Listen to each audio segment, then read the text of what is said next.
pastors, ministry leaders, and future ministers. I'm Sehi, and this is Crystal, and we're so excited you're joining our conversation today. Our podcast is designed to offer tangible leadership competencies that you can apply directly to your ministry context. Yes. So today in our Grow Together segment, we're going to be talking about how to thrive in a male-dominated ministry world. Now, that is pretty common both in the marketplace and ministry. According to People Matters article in 2019, about 29% of women served in the senior management roles. And that is a 10% increase over the span of 16 years. And guess what? Half of that increase occurred in the previous year in 2018. Wow. So you see, a lot of women are starting to enter this male-dominated world, and it is quite common. And it's steady growth, and especially in the marketplace as well. Yeah, and on the other hand, in the ministry world, George Barna told us in about 2009, our last article he gave on this topic, that about 10% of female lead pastors are women in the Protestant world. Mm-hmm. Now, in 2019, 25% of credential holders in the Assemblies of God are female. Yes. So we definitely see some growth happening in women entering the ministry, seeing themselves as ministers and in spiritual authority. However, Sehi, you and I both know that the numbers of female lead pastors and leads, those that are leading our districts, our networks, and nationally are still much lower in statistic than even what we see in the business world. Yes. So we are making progress, that's but there's some celebration of progress, but we still have a long ways to go. That's true. And until there's an equal number of men and women serving together, both in the marketplace and in ministry, we have some work to do. And as women called by God to lead, we have to be a little bit more proactive in our approach as we serve with our male colleagues. And so here are some tips that we can apply directly in our ministry context as we serve in a male-dominated ministry world today.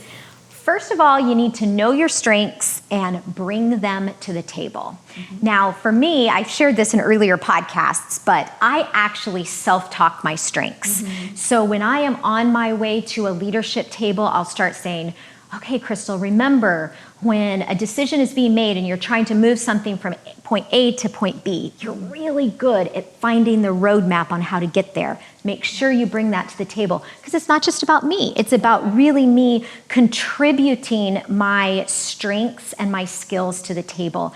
If I'm going to a community outreach, I might think about, Crystal, you're really good at making friends quickly. Mm-hmm. Use that strength to your advantage. Mm-hmm. So I think through it before I get to table, so I'm actually prepared in my strengths. That's excellent. And number 2, communicate with confidence. So oftentimes, you will know that when we start our statement, we often like to begin with either an apology or some sort of disclaimer. And it sounds like this. Well, I know I may be wrong, but, or, oh, I'm sorry to bother you, but, and you fill in the blank. Well, we think that saying stuff like this will make us look like, or accentuate our humility and kindness, and I really hope that does. But in fact, what it does is that it shows our incompetencies and insecurity, and that's something that we need to work on to overcome. So when we speak, then we got to speak with confidence. And when you look at our male counterparts, man, I admire them so much. They know, they go to the leadership table and they just say what they need to be said, and they're just so confident, and they just go right into the point.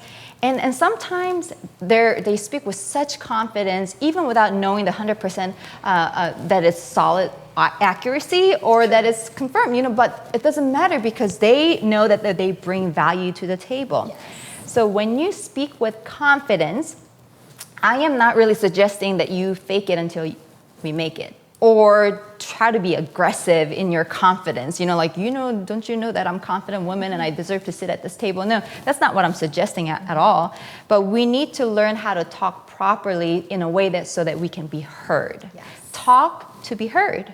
And so part of that is speaking with confidence, right? As you speak, or even sometimes counter ideas, because there will be a time that you need to bring some counter ideas. Consider yourself as one of them, and that really helps you boost your confidence. If you see yourself at the leadership table, oh, there's all the men and me, then the confidence level decreases. But when you say, you know what, I am part of the team, I'm going to contribute something, then you feel confident because you are there by God's ordination. And so next time you find yourself sitting in a leadership room or at the table, don't discredit yourself already by giving some sort of disclaimer or an apology. Just say what you need to say and stay engaged. Yes.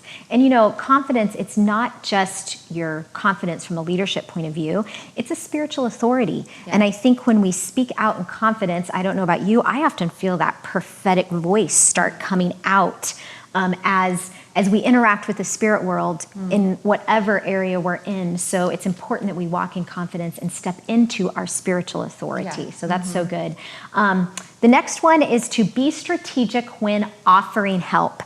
Now, as we're entering male-dominated world, we know that we are also breaking stereotypes.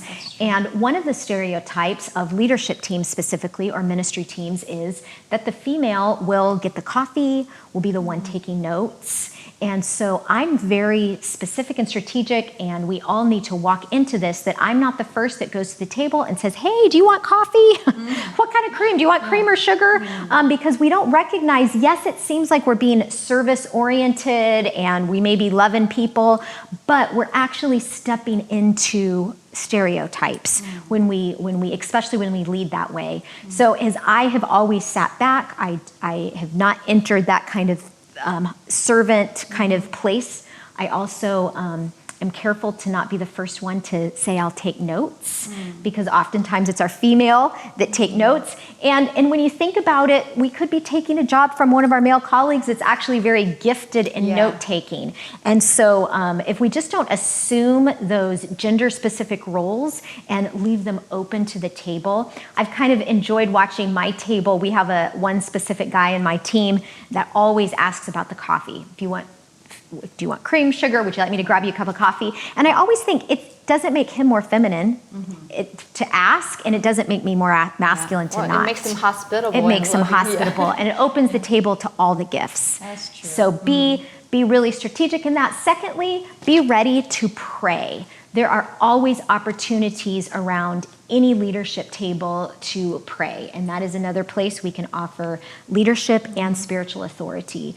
And so, be the first one in there to say, yeah, I'm gonna pray for this moment. That's actually important, because when it's time to, is anybody like to pray? And we like to kind of take a back seat and kind of watch if anybody else would volunteer first. But yeah, when it comes to spiritual leadership, I will say, go for it, assume it, not to prove a point, hey, I'm going to show you that I can pray, but to say, I'm going to step into the spiritual leadership. There's an opportunity, so take it. That's awesome. Yeah. Good. So here's a fourth point. Finally, if you want to thrive in a male-dominated world, this is important. Find allies. Have you ever been that new kid on the block where you go to maybe a new school or whatever and you feel so awkward, everything is so new and strange, you feel a little bit lost? Then there comes a friend and he or she invites you to their own circle of friends. Then you learn some new cultures, right, and make new friends. And then they share this inside scoops of what's going on around them. And that is a game changer. It is so huge in leadership. Likewise, find male allies who understand the leadership culture. They will teach you some of the secret handshakes that you need to know in order to thrive, and identify other allies who can help you along this leadership journey, and things that you can avoid so that you can make less mistakes, and this journey of leadership could be much smoother than it would have been without their help. And there's a whole separate episode that we dedicated into finding allies, specifically male allies. So I hope that you will stay tuned and learn more about this, because it's so important, because after all, we are leading the body of Christ together. We're building this church together, side by side. Yes. And I think as we just kind of kind of close this episode, one thought I throw on the table is embrace nervousness. You're going to be nervous. Oftentimes when you're at a table and you're the only female and maybe the culture of the table is not something you're used to or it's not common to you, you may get nervous, and it's okay. Sometimes the inner waters of my soul are definitely turning. And so just embrace it. Don't let the nerves manipulate you or become your guiding factor. Let Christ, the authority that you're standing in, the gift that you are to the table, make that be what guides you and the contribution that you're giving to the kingdom of God. That's so good, because I'm still nervous. I'm nervous right now. I'm always nervous, but it's part of the journey, and so embrace it. Thank you so much. That's wonderful. Well, thanks for joining our conversation today. Until every woman fulfills her ministerial call, just remember, we're in this together.